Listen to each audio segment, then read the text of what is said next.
Good morning, everybody, and thank you so much for the invitation to speak today. Perhaps kick off with some introductions.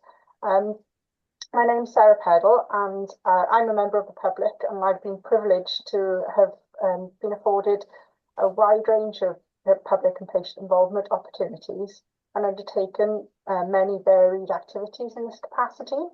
One such role is as a research partner with the Wales Cancer Research Centre, which I joined, and I was keen to join really due to my own and family experiences of cancers, and also a desire to contribute to improving research in some way. So I'll just ask Bob if he wouldn't mind introducing himself before we carry on. Yes, good morning, everyone. Bob McAlister, with the last but not least as the two members of the public. So I started my public involvement. I joined a Welsh Government board that was looking at advising Welsh Government on how they spend money on the research infrastructure, what research was a priority for the public and how they should dish out the money in that respect. But I found then I needed to get into the research areas.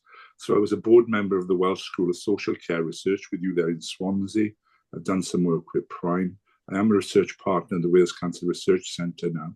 So you can get members of the public. Sarah and I have looked at been on the senior research leaders panel in terms of commentary. So you can get members of the public who are a bit almanacish, if you like, in terms of what they can offer you as a researcher and where they've been in their experience in that world.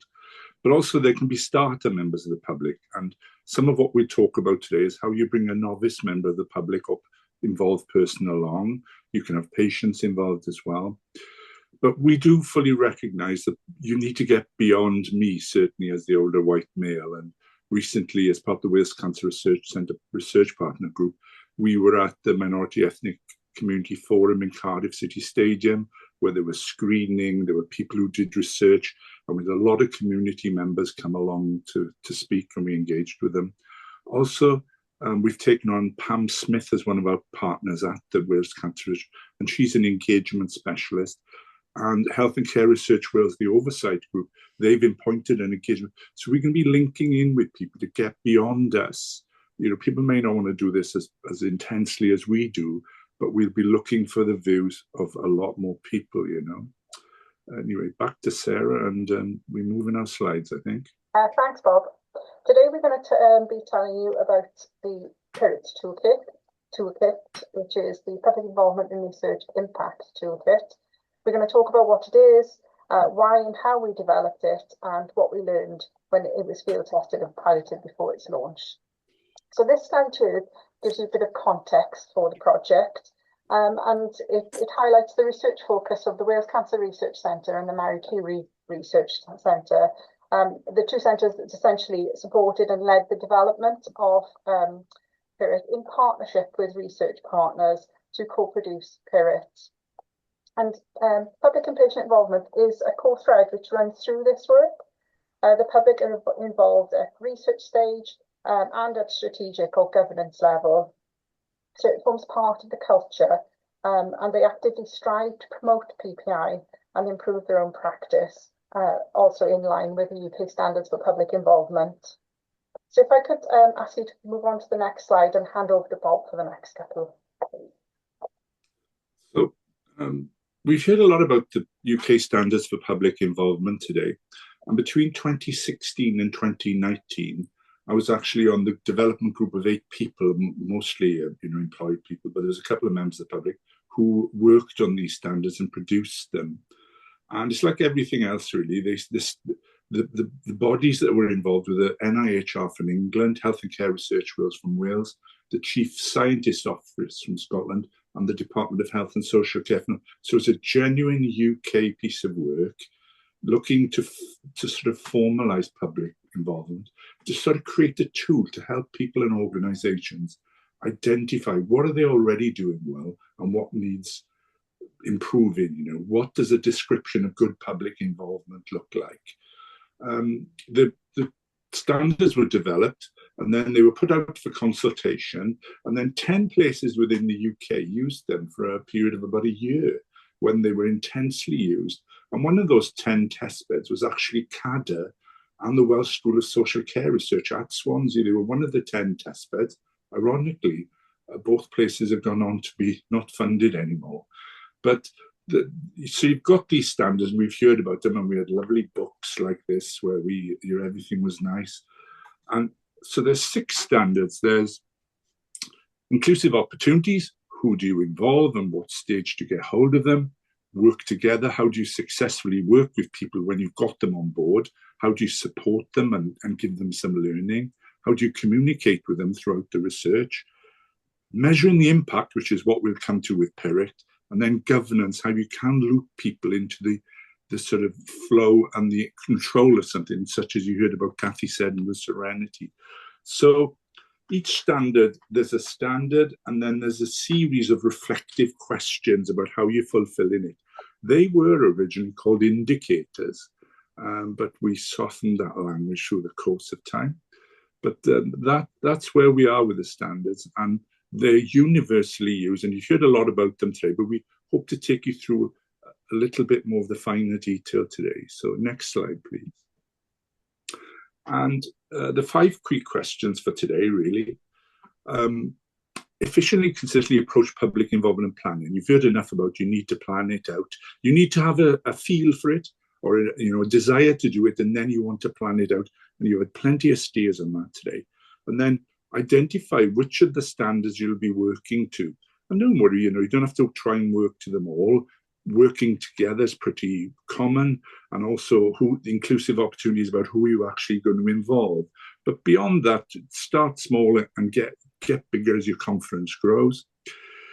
They'll help you communicate the planned involvement in the research activity. You can capture information on what the public contributors say, and you saw a good example of that with Dr. Silvera and the Padlet as well. And you can report on that activity and the impact against the UK standards. So those are the 5 questions, and we're going to move on now to talk about how we got the PIRIT tool to help us formalize this. But as has been said, you keep remembering that public involvement, it features in your applications, it features in your funders' considerations, and it also features a lot in what ethics panels will hit you with. So there's plenty of reasons to be thinking about public involvement, but you'll have been convinced of that by being here today. So moving on to a series of slides where Sarah will work with you now. Thank you. So to try and answer the questions in the previous slide, what we did was develop 2 tools. And these were piloted in 3 studies and then refined before launch. So the work was led by the Curie Research Centre with support from the Wales Cancer Research Centre, and it was done as part of their core activity, so it wasn't a grant-funded project. So in a nutshell, the tools aim to plan, track and report, as detailed on the slide. So the approach we developed was for our own use, but sharing it for your use as well now. We want to encourage and support high quality PPI more widely. So from our perspective, we wanted something that took account of practical constraints faced by research teams, whilst still getting the job done well. It provides something that provides a pragmatic framework, which could be used by research teams and public contributors in order to support the PPI activity from the planning stage right through to reporting on impact. And a key point to make here is that the tools are co-owned by researchers and public contributors. I'll have the next slide, please. So the planning tool, it provides a fairly expansive range of PPI activity linked to the fulfilment of the standards. So as mentioned, it can be used from the inception of the research idea. It provides a list of involvement activities and the related standards. It follows the study pathway, so it's kind of intuitive to use then. And as mentioned, the plan can be used then to plan your co-develop your public involvement plans with your involved public and your key staff. It can be used to identify possible involvement activity prior to funding, and therefore can be useful for your grant applications, your role descriptions, your protocols. It's a useful and reflective tool, and it can be used alone or in conjunction with the tracking tool. Next slide, please.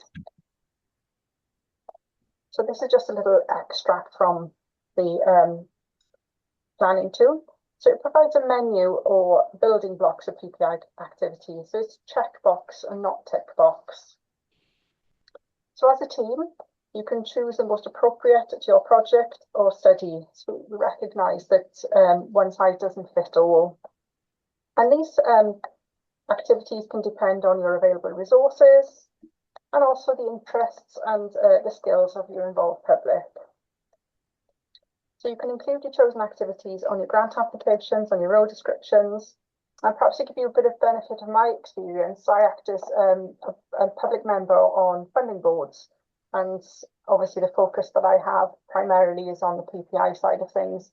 And it's refreshing to read about what PPI has taken place before and the difference that that's made in any changes that might be made in the funding application, and also then what's planned for the future as well. So this tool can help that. And it also provides an antidote to the blank page, blank mind scenario. So if I could have the next slide and hand over to Bob for the next thing, please. Yeah, thank you, Sarah. So before I go on, I'll give you a little practical example of working together. Is the amount of support Sarah and I have needed today to get this off the ground and to limp along for you. But the SAIL team, are really well versed in helping people, convincing me that I didn't need a password to get in here today and that it would work when I clicked on it. And this, so working together, it was, if you look at the actual step is, have practical requirements for working together being addressed. Tick. There we go. Anyway, PIRIT tracking tool.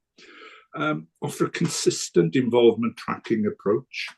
Be a co-owned record, which is kept by the public and the key staff. Encourage open discussion about these. Capture information to describe how you fulfill standards. And be used as a live document, and it supports real-time activity. So don't be afraid of it. As I said before, you can start small, you can enlarge. You can't record everything, it's not practical, and you'll get better at knowing what are key things. But you know, you discuss, you record, and then you see where would that fit, and you'll be surprised how your knowledge of the standards will develop and mature as you pass on. So the next slide, please. So this is actually the PIRIT tracking tool. Apologies for it's small, but it's going to be an encouragement to you to go on and have a look at it for yourselves later. So this is the tracking tool, and in those blue boxes, you'll see what it looks like. It's the first section, the blue boxes. That's what allows you to report on what was being said. What did that remark or observation hope to influence? What actually changed as a result of it, and why it mattered. So it's a co-owned space which is shared with members of the public and the research lead, and you discuss it and complete it together. Now, one thing I would say about this is not day one PPI for you all. This is when you get into it and you begin. And most of these things, the speakers you will have heard today with Claire, Jack, Dr. May, Rachel and Nell and Michelle, they're researchers who have embraced public involvement. So, you know, you're not going to be at their level straight away, but you need to embrace it and then work together. And you'll meet people who you'll have good relationships with, and there's very mutual benefits can come from that. So this is the tracking tool, the actual sort of recording notes at the time stuff. And it's a lot simpler than it looks there, really. So if we have the next slide, please. And this is an extension of that. This is the tracking tool, and you see the boxes in yellow there. And so this will be, have you identified the interface with the standards that you're working to? And you can go through as you progress and choose which standards apply and what you believe the activity you're doing to that you've outset, you know, you've said at the outset you do, and you can relate them in these boxes. There's tabs at the bottom with hints and tips, e.g. there's a link to the standards in how to complete, there's links in how to complete it. There's example entries, tabs, there is an actual standards tab, and there's also reflective questions there. And some of the reflective questions, if we're looking at inclusive opportunity, standard one. The type of questions are people and groups most affected and interested in research involved from the earliest stages? Have barriers to involvement, such as payment for time or accessible locations for meeting, been identified? And that would include your IT now as well. How will communications about partnering be tailored to the needs, motivation, and interest of different groups of people? You know, the young people we heard about with in Rachel and Nell's work, they're going to have different priorities to the people in Michelle's work who are more, you know, some of whom are at the end of life stage. So you've got to tailor what you do to where your people are in their life journey as well, if you like. And, you know, so these are things you're going to have to get into and have a look at yourselves. But it's simpler than you think, and nobody's going to be an expert straight away, you know. So that's what we'd say. Have a look at this and go on and check it out in the link, and see what you make of it. And I'll hand back to Sarah now for her thoughts on this tool and that little progression. Sarah. Thank you. Can I have the next slide, please? Brilliant. So prior to wider release, as we mentioned, it was piloted in several projects, and they provided some key take-home messages. So obviously, public involvement is an essential component of good research practice, and PIRIT provides some practical tools to support that in line with the standards. It supports co-production of involvement plans, the recording and reporting of public contributions and their impact. And all the test sites advocated its future use. So as we've mentioned, PIRIT is available free of charge, and it's there to help plan meaningful public involvement and to track and demonstrate the difference that it makes. And subject to future funding and research community input, we do hope to evaluate and wider field test it in the future and introduce further enhancements. Next slide, please. So thank you for your attention today. I'm going to try and put the link in the chat as well. But if that doesn't work for you, hopefully when you get the slides, you'll be able to pick it up from there. So the contact information is there. And the final slide then is just basically, does anybody have any questions? I would say as well, so that I don't get an assassin allocated to my case, I must mention that the guru on PIRIT is someone called Alicia Newman, who works for the Marie Curie Research Centre and has another role as well. And she's you would have got more from this talk today, but this was a good example of how members of the public can espouse something. But Alicia Newman in Marie Curie takes a lot of care. She was our research partner at the time. So